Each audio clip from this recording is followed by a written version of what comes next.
So this is Monday, 12th of July 2021, and we've got almost all the actual Fleet Street titles except The Guardian. But we've got all the lying titles. We did say yesterday that the bragging and the boasting by the racists in Fleet Street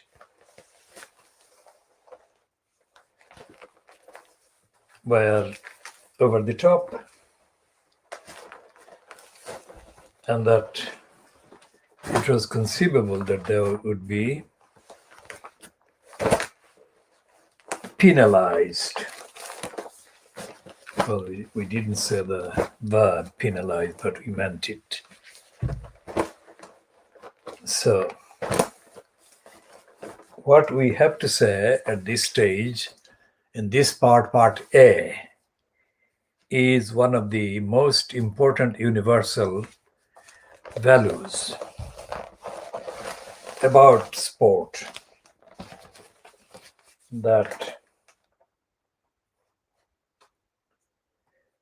sport is not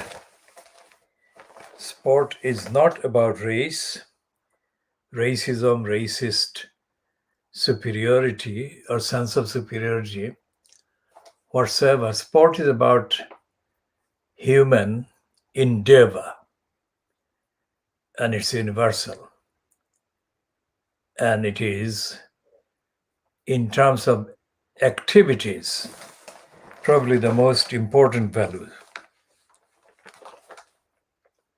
in practice. And it is an offense against humanity, the best value that humans can actually bring into play, literally into play. So the Fleet Street should be ashamed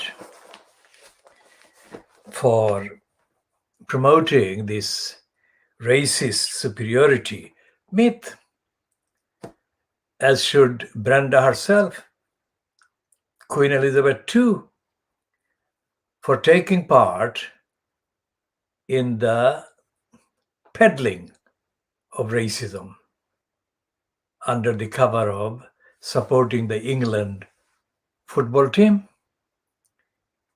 Brenda has left no doubt that she is a supporter of racism. And Brenda must not be allowed to repeat this kind of endorsement of racism. Every single racist in England and publicly accessible has indulged in the racist stupidity and exhibition in the last week. And one of the worst offenders, racist offenders, has been the congenital liar and racist Boris Johnson, parading as an ignorant, gullible stooge of the racist myth outside the number 10 Downing Street is absolutely the lowest point.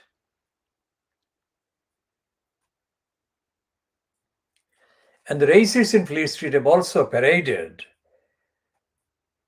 William's wife, Kate Middleton.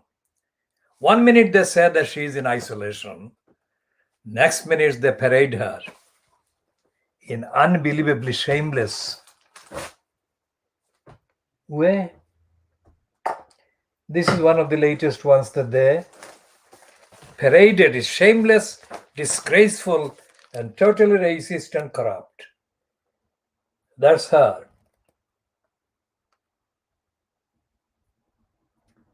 She didn't carry out a smashing return.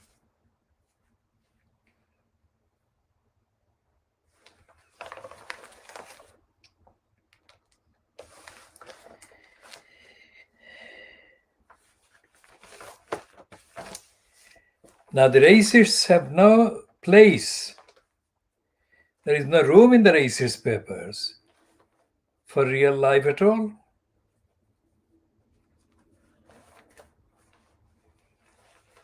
There is clear evidence.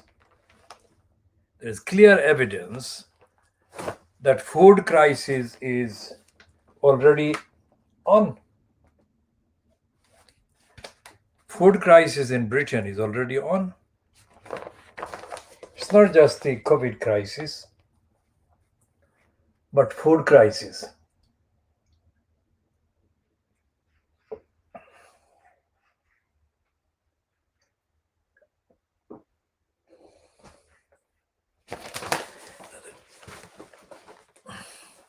The food crisis is kind of indirectly admitted here in the daily bribing the Boris graph. The business section, so-called, and it's saying it's the Monday, 12th of July 2021. Industry demands action over shortage of 100,000 drivers as delays hit grocers and factories. Well, in the main kind of supermarket, so-called, which in terms of scale have the largest number of stock and provisions and goods that the daily consumers, shoppers depend on and buy. And significant evidence has come into being during the last 3 months and getting worse every day, that the stock on the shelves is disappearing. Very vital stock like milk, like bread, and like the various items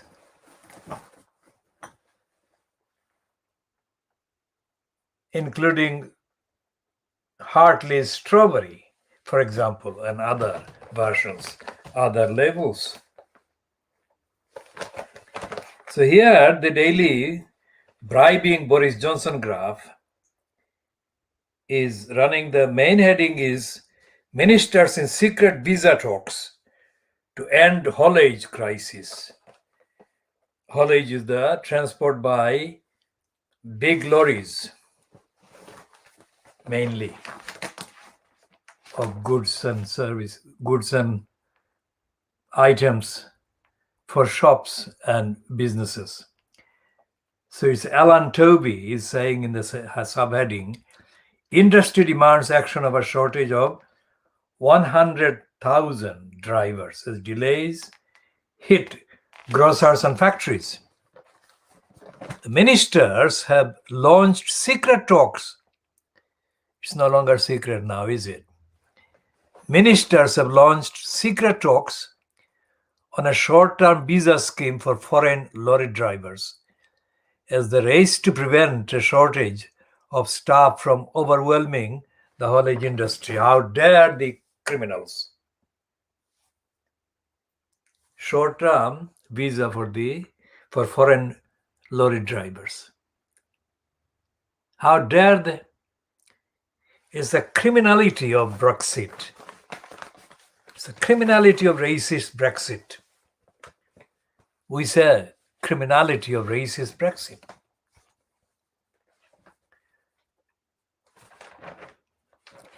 At least the daily Boris graph, bribing Boris graph, is admitting this in the edition that they must have printed within seconds after the final definitive score, penalty score, but they didn't do that. They haven't done that about Brexit hurting the economy, hurting society, hurting stock, and hurting the health of the many in this country.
And the financial crimes running this promotion for the serial criminal Richard Branson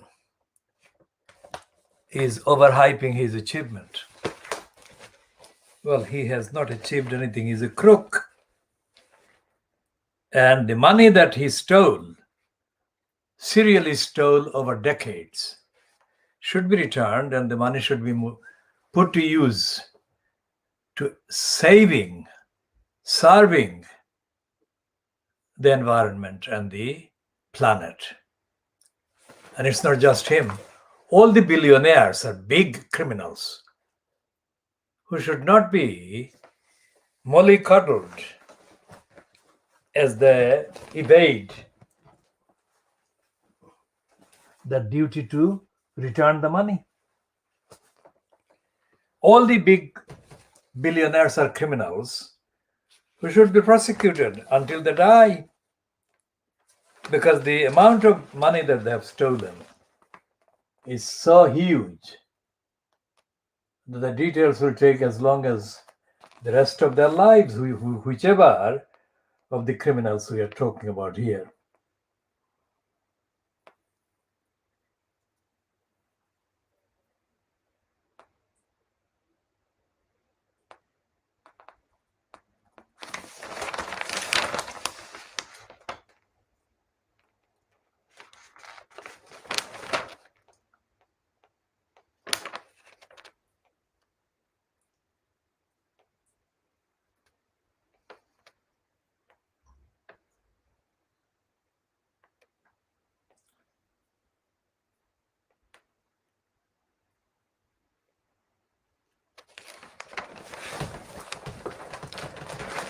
The financial crimes should not be peddling big criminals like Branson.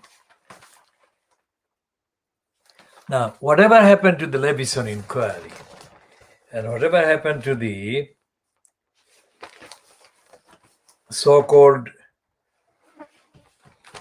complaints process against the Fleet Street newspaper or against the press, there is no impact. There is nothing that can be noticed or found or traced or identified as having been the result of, or a result, or a sustainable result of the Levison so-called inquiry.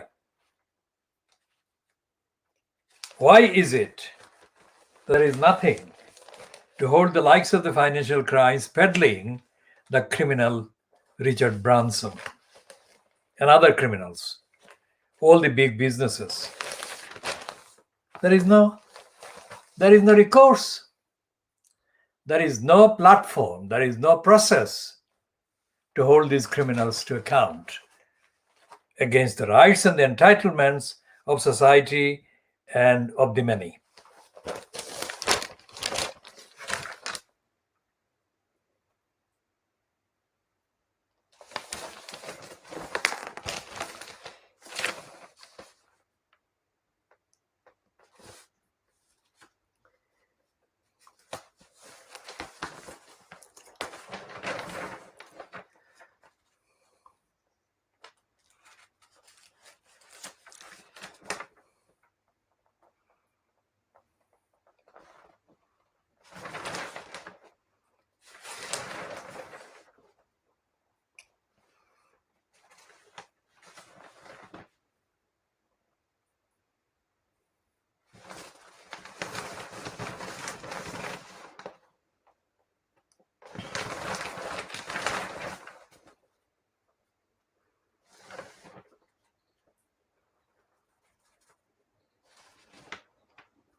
So there is one crook, Elon Musk, who is being involved in a court process against his mega acquisitions. But the courts are timid. They're not going to hold him to account. They're not going to audit him, not hold him to account. And most certainly, they're not going to take away most of the loot from him.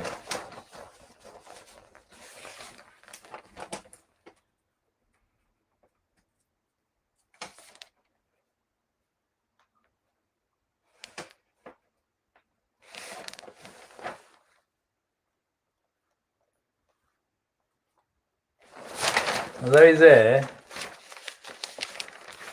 curious piece with the headline in the opinion page of the Financial Crimes.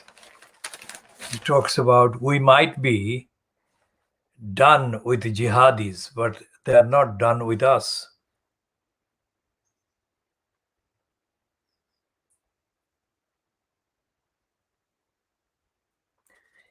And the writer Raffaello Fantucci, however the actual pronunciation is, whatever the actual pronunciation sounds like. The writer is a senior fellow at the S. Rajaratnam School of International Studies in Singapore. And it's saying that there is a wind of optimism sweeping through the global jihadist community. A narrative of victory is gaining momentum just as the West tries to turn the page and focus on great power conflict with China and Russia. Scanning the horizon, the jihadists see victories in Afghanistan and Mali as Western forces announce their withdrawal.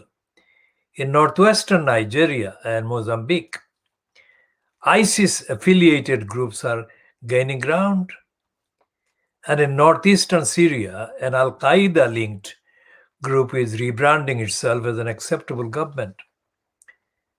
The decision to withdraw from Afghanistan has been made as the Taliban are ascendant on the battlefield. The deadline of September 11 this year only seems to highlight the inconclusive nature of what the West has tried to do there. In the wake of the attacks on the US in 2001, President Bush lumped the Taliban in with the responsible Al-Qaeda terrorists they were hosting. He warned the Taliban, will hand over the terrorists or they will share in their fate. Yet 2 decades later, the Taliban have not handed over any terrorists, broken with Al-Qaeda, or shared their fate. Now that paragraph is an absolute admission of what I said yesterday, but I said whatever I said yesterday about Afghanistan, based entirely on the history of the last few thousand years. Afghanistan has, for the last few thousand years, been the graveyard for Western imperialists. Well, Western including the imperialist from the previous China, not the current China.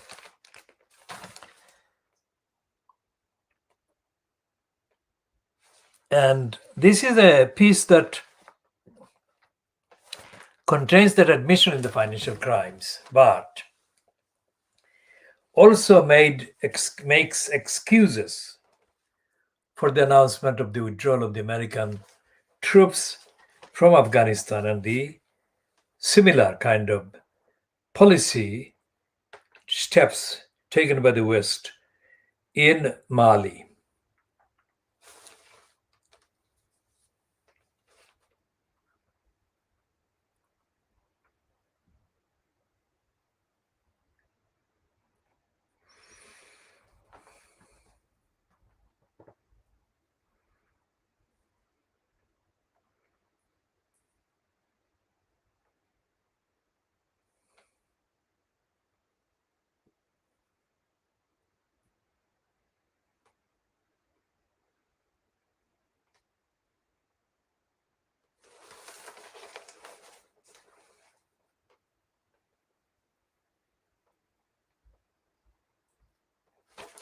Well, the Mali is a territory that was occupied by the French. But the France kind of authorities or French authorities are, of course, part of the what is called collectively the West, fronted by the USA.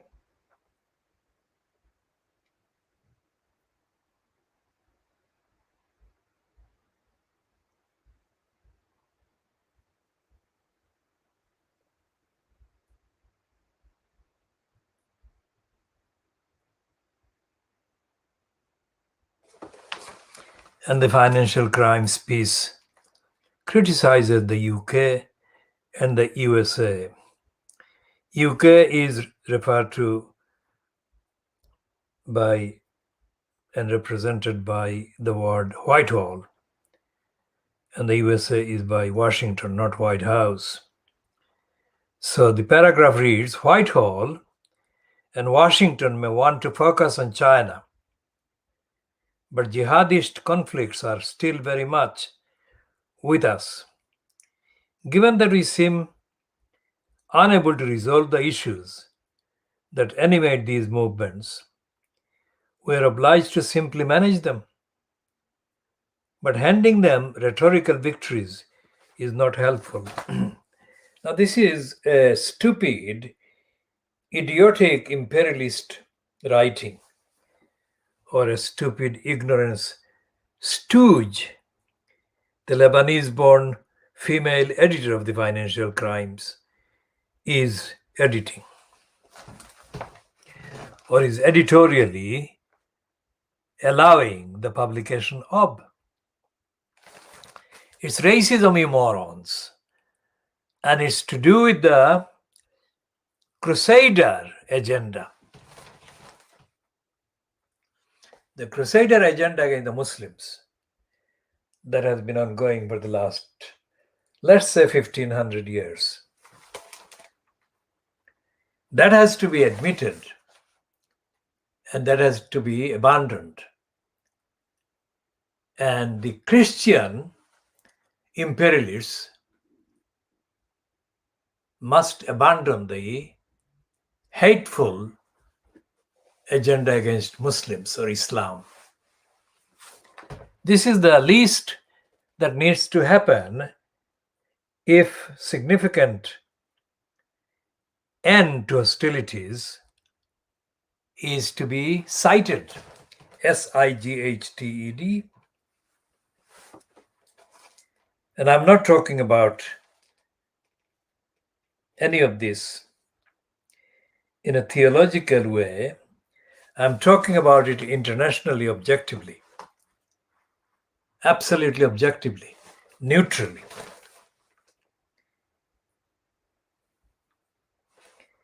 And what on earth is this S. Rajaratnam School of International Studies doing, being based in Singapore?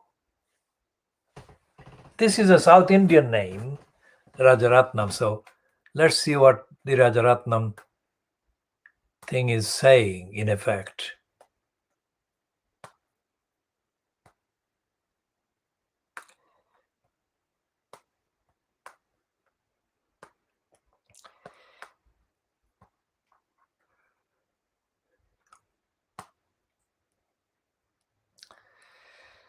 And this is S. Rajaratnam.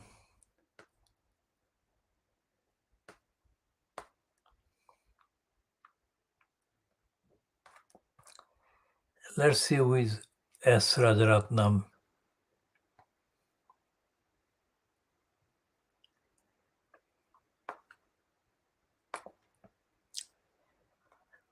Described as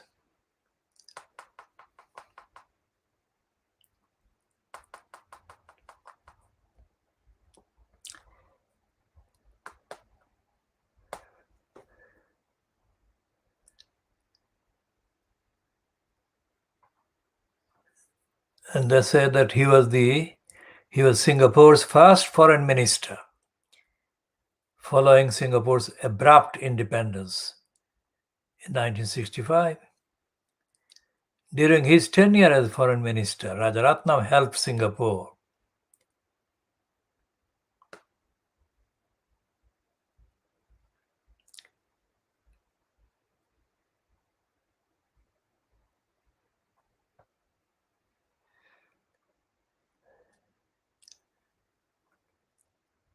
So he is of Tamil descent. He is the second child, or he was the second child of Sabapati Pillai Sinatambi and his wife Ann Anama, both of Tamil descent.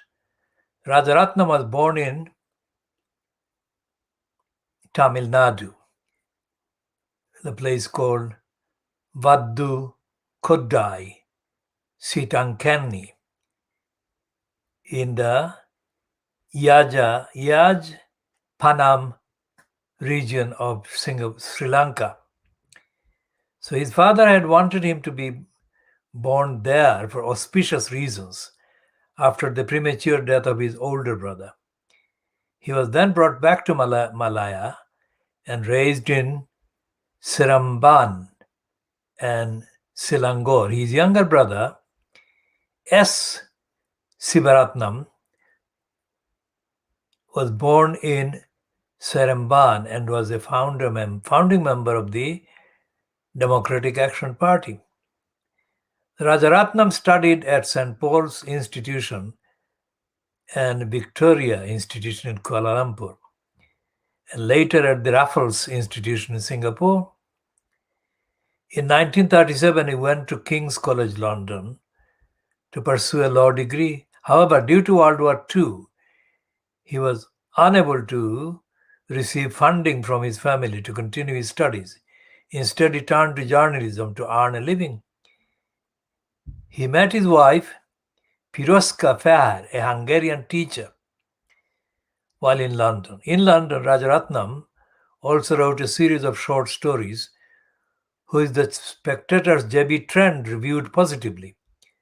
Rajaratnam also gained the attention of George Orwell, who then worked in the Indian section of the BBC's Eastern Service based in London, and recruited Rajaratnam to contribute scripts for the network. Rajaratnam's short stories and radio plays were later published by Epigram Books in the Short Stories and Radio Plays of St. S. Rajaratnam. He returned to Singapore in 1948 when he joined the Malayan Tribune and stopped writing short stories. In 1950, he joined Singapore Tiger Standard that was founded by A.W. Boon Ho. In 1954, he joined the Straits Times as a journalist. He was bold in writing about the way Singapore was governed by the British. This incurred the displeasure of the colonial government. His column, I Write as I Please, attracted so much attention that he was called for questioning by the government. In 1954, Rajaratnam co-founded the People's Action Party, together with Lee Kuan Yew, To Chin Che, and Goh Kang Sui, and others. He became popular among his supporters for being able to effectively follow the mood of the people. He thought of a multiracial Singapore and ambitioned Singapore to be a global city. He was also actively involved in organizing major political campaigns against Singapore groups on the far left. During his years in Parliament, he served as Minister of Culture, etc., etc. Rajaratnam was Singapore's first foreign minister following its abrupt independence in 1965. During his tenure as foreign minister, Rajaratnam helped Singapore gain entry into the United Nations and later the non-aligned movement.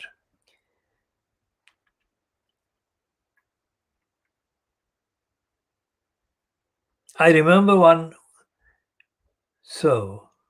Sompong Sukaritkul, an aide of Thailand's then foreign minister Thanat Khoman, conveys Rajaratnam's stance on ASEAN membership for Sri Lanka.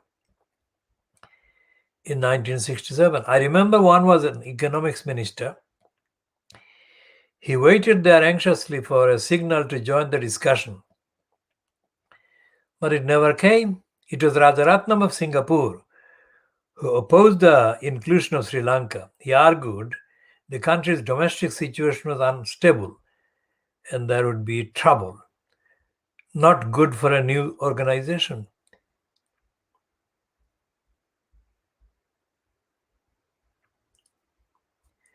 So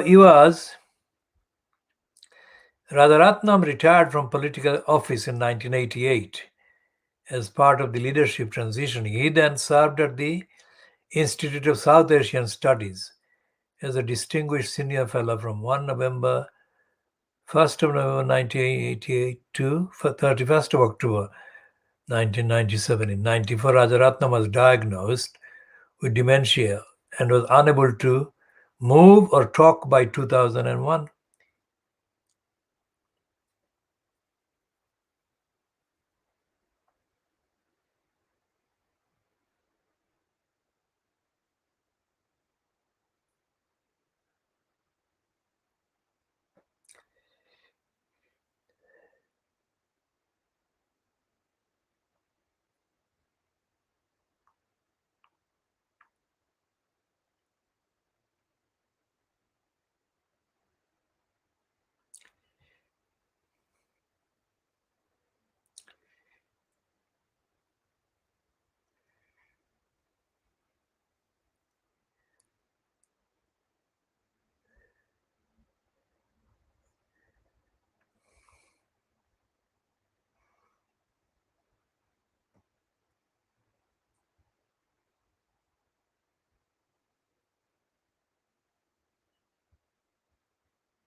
Well, Rajaratnam's parents were racist and they refused to accept his Hungarian wife because they said to her face that they did not approve of half-caste people.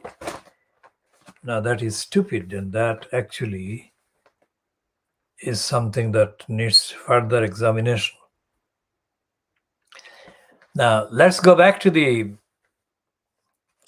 we shall talk more about the financial crimes and its contents concerned, including the piece by Martin Wolf about pensions. Let's go back to the daily racist Daily Mail and their kind of anticlimax. This is not a human tragedy. One team losing to another team is not a human tragedy. It should not ever be treated as a tragedy if one team, which is bound to happen if there are two parties, two teams playing against each other, if one or the losing team loses, it should be celebrated as a sport. A sporting event is only points. It's only points, whether it's by penalty points or by straight goal. And it has to happen. There is no two way about it. Goals are scored. And when they are scored, there is one party that scored it and the other side that suffered the score. But it's a competition. So the sport should be seen as a competition, not as an emotional thing. It's a competition. It's not the proof of the superiority or otherwise of the ethnicity or the race or the gender or whatever. And Fleet Street is corrupt, racistly corrupt to promote any distortion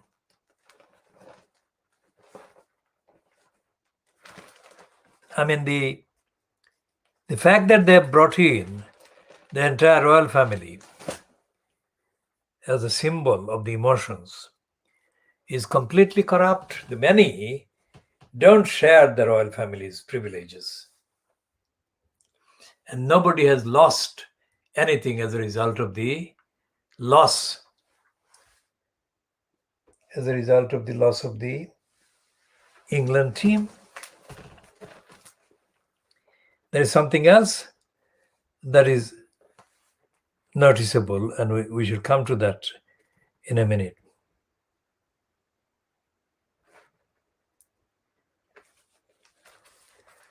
I mean, why are the fans in the pictures published, or the pictures as published? Why are the fans being shown as being absolutely all white?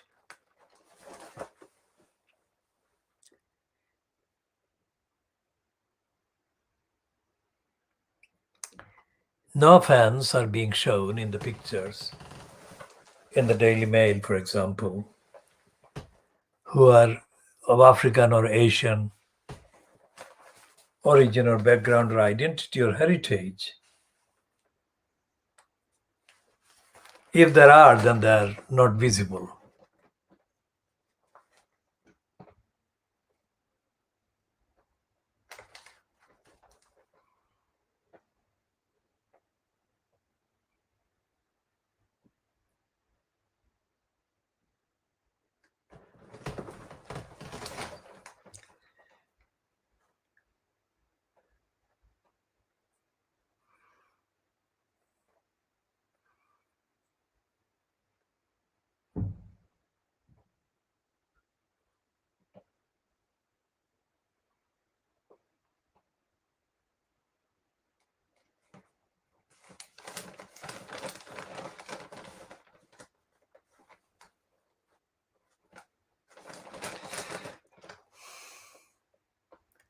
There is a piece on page 14 of the Daily Mail today, which is headed Morrison's bosses in line for £35 million payday if groceries sold.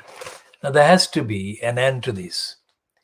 Why is anyone to be paid even 1 million? Well, the average salary of the workers in the company is way too short of such a figure. And yet here is 35 million.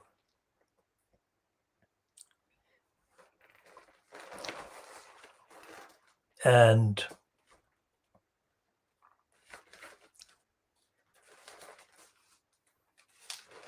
there is endless brainwashing by the Daily Mail.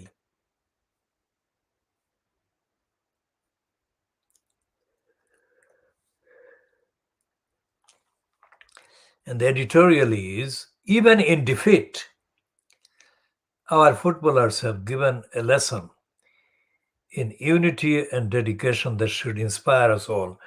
And that is Daily Mail comment. Now, the racists have not led by denouncing or even acknowledging the incidents of racist attacks and vandalism.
Either there is racism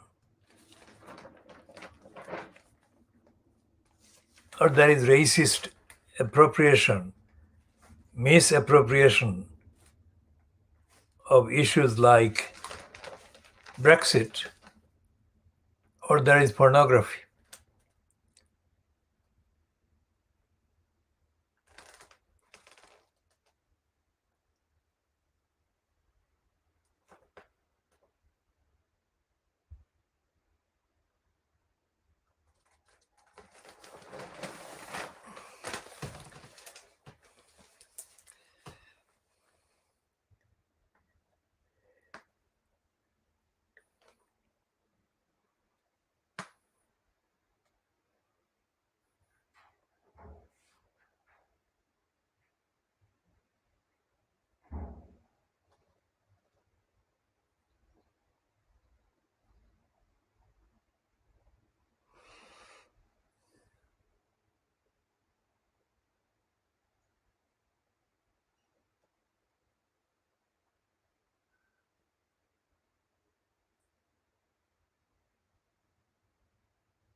So we should go to see if there is a Times, copy of the Times in the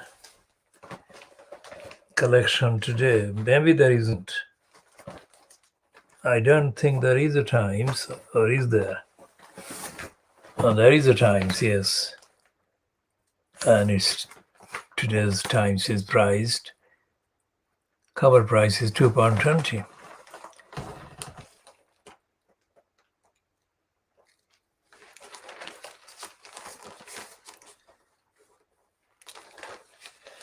And the Indian variant of the pandemic, or the COVID-19, has caused a surge of infections in the USA. That is one of the items in the Times today.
So there is no news.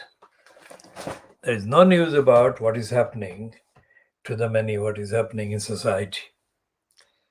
As I said, only incomplete and misleading and false and abusing the titles of the pandemic crisis and the football and promoting racism and denial. And the pattern is based solidly, rock solid foundation of imperialism and denial of the existence of the rest of the world outside of Little England.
And there is no examination of the racism that they misleadingly called or named because of the sound, that is Priti Patel. The attacks on the asylum seekers, on the migrants, that is the narrative, that's the agenda being pushed. That's the ugly racist agenda being pushed by the occupant in the post of the UK Interior Minister, also known as the Home Secretary, Priti Patel. Fleet Street has a duty, or has to be made to discharge the duty to tell the truth about the numbers of people being implied as migrants, as asylum seekers.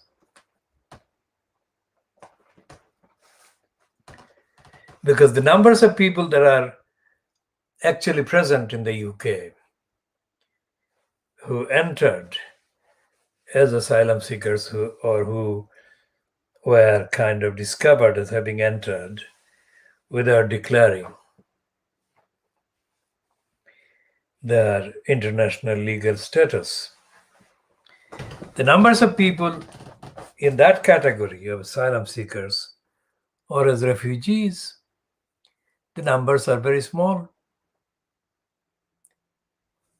And even when the many and their kind of low level of service that they get from the state, either from the local council or from the regional assemblies or the regional bodies, they are impacted by the limited resources allocated for providing the service. But they're not the many, the domestic many, the ordinarily resident many in the UK are not denied any of their services or needs because there is a demand to provide services to the newly arrived or the newly kind of recognized as eligible to services. Because the resources at issue should not be the resources that are already allocated through the local councils or the other servicing or serving agencies. The resources should be counted and measured by taking into account the resources to the tunes of several hundred billion pounds equivalents that are being controlled, pocketed, withheld, and hidden and abused and hidden away on tax havens. Hundreds of billions. So the money that the many are being kind of tempted to look at is not the money that the asylum seekers or the migrants are being kind of handed, or the equivalent of which is being handed to the asylum seekers and the migrants. The money is the one that is in offshore islands, tax havens, and big hiding maneuvers and manipulations that the UK, existing UK, let's say the arrangement and the settlement and the constitution meaning the various conventions and the various acts of parliament that are relevant and are cited, and the operating agency that gives the legitimacy to the status quo, which is the operating agency, is the court system. There is nothing in the court system ever that actually takes account of the ongoing daily theft and looting by the likes of Richard Branson and other big business and hedge fund criminals.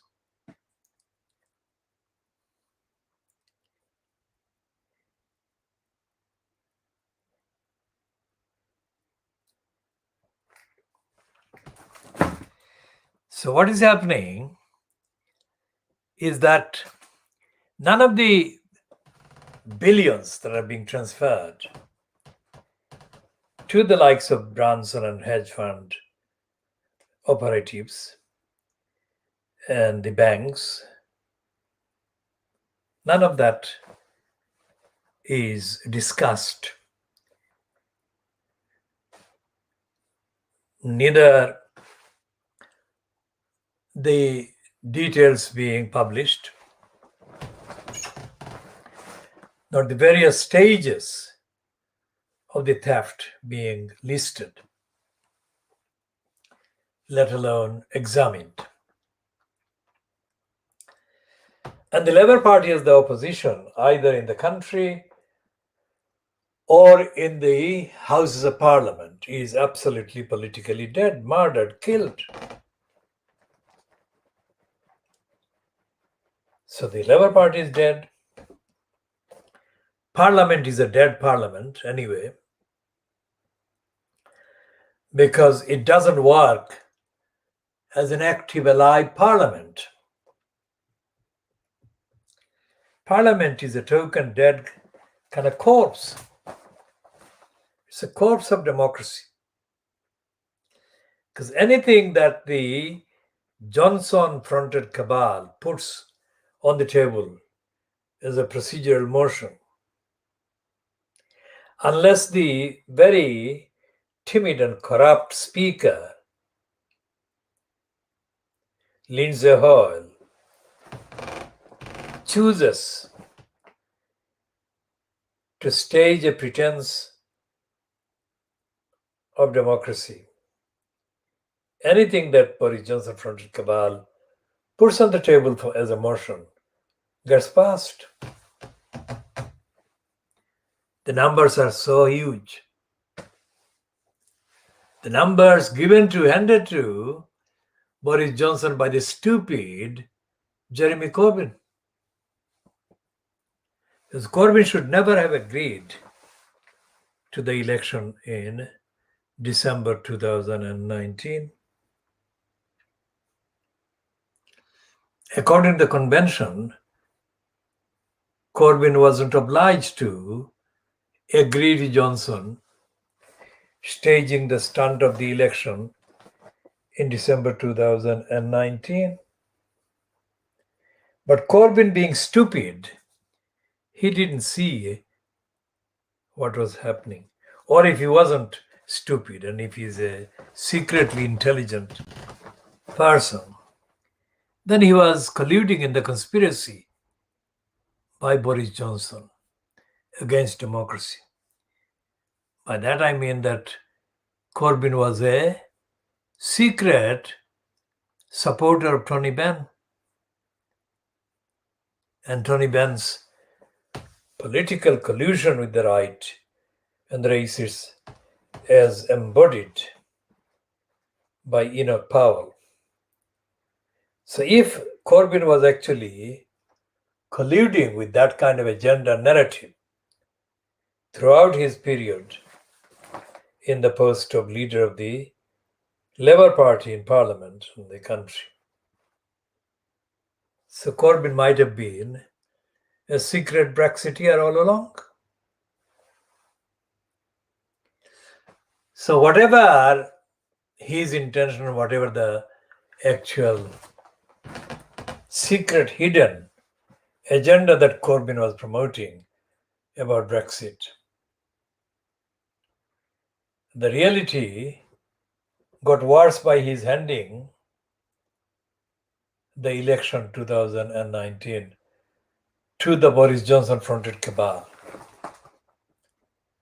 And the result has been 10 times worse than it would have been had there been no election in December 2019. Because the 2019 election, as staged, has handed Johnson this unbelievable landslide majority of members of parliament. Let's say about 80 of them. And there is no known electoral voting mechanism that can undo that by following the House of Commons rules, following the Houses of Parliament rules, so-called. Which means that the only way to counter the damages that are being done daily by the absolute rock-solid conservative majority as kind of exploited by the Boris Johnson-fronted cabal. The only way to stop that is to create a political challenge that represents the people, represents the many, represents the international legal obligations of the United Kingdom, and stops the corrupt regime fronted by Johnson in its tracks. There is nothing visible as far as the vision goes that Keir Starmer is even thinking. Because he is the man who politically murdered the Labour Party. Which means that we are saying that after saying that it was Jeremy Corbyn who handed over to Johnson the landslide victory. We are saying that in the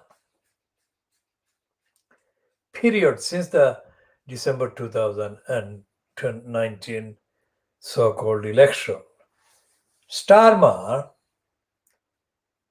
has made things worse, 100 times worse. That's what we mean by politically murdering the Labour Party. The political murder of the Labour Party by Keir Starmer.